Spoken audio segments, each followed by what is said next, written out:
அனைவருக்கும் வணக்கம். திருக்குறள்.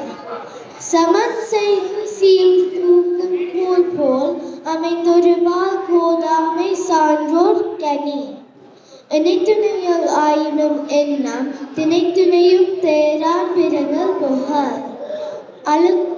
ஒருத்தாக்கு ஒரு நாளை இன்பம் பொருத்தாக்கு பொன்றும் துணையும் புகழ். அழுக்கற்று அகன்றாரும் இல்லை அகுதிலார் பெருகத்தின் தீந்தாரும் இல்லை. சுவை ஒளி ஊறு ஓசை நாட்டம் என்று ஐந்தன் வகை தெரிவான் கத்தே உலகு. தெளிவுரை. சுவை ஒளி ஊறு ஓசை நாட்டம் என்று ஐந்தையும் உய்த்து உணர்ந்தவனமே இவ்வுலகின் இன்ப வாழ்வு அமையும். நன்றி, வணக்கம்.